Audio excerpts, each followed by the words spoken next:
Пред да се направат одредени промени, меѓу кои кратењето на одредени студиски програми со мал број студенти, меѓу кои студиската програма Меѓународни интеркултурни студии на Филозофскиот факултет при УКИМ, која ја спомена министерката Јаневска, треба добро да се размисли, вели професор Лидија Георгиева, која предава на оваа студиска програма. Еден напор на нашиот факултет и универзитет за соработка со меѓународни универзитети и претежно за соработка со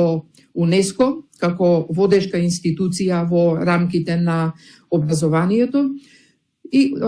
всушност воспоставувањето на оваа програма беше резултат на таа соработка во која што ние воспоставивме магистерски и докторски студии за меѓународни студии и разрешување конфликти. Значи, самата програма Меѓународни интеркултурни студии треба да представува надминување на голем проблем што го воочивме во рамките на хуманистичките и општествените науки, во кој што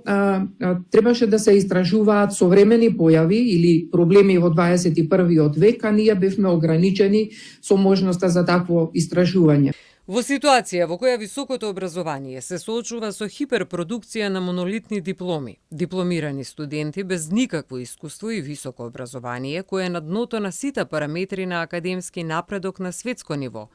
деструктивно е токму вакви студентски програми да се критикуваат и да се размислува за нивно укинување.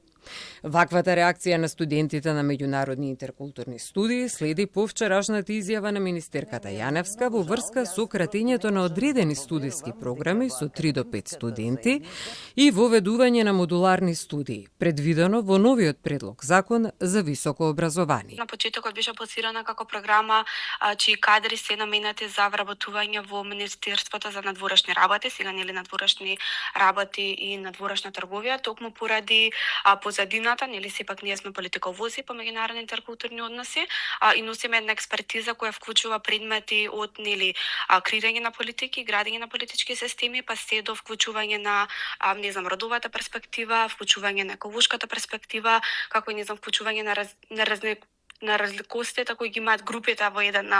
едно општество и нели рефлексија на тоа во процесот на градење на политики. Во вчерашната емисија Директно, министерката Јаневска даде свое образложение за ваквите чекори кои предстојат со предлог измените на законот за високо образование. Во додимсломските студии на некакви смерови во кои децата не можат ни работа да најдат во земјава. И потоа се чудиме зошто нели ја напуштаат земјата. Јас во договор со универзитетите, јас како министер, работните групи,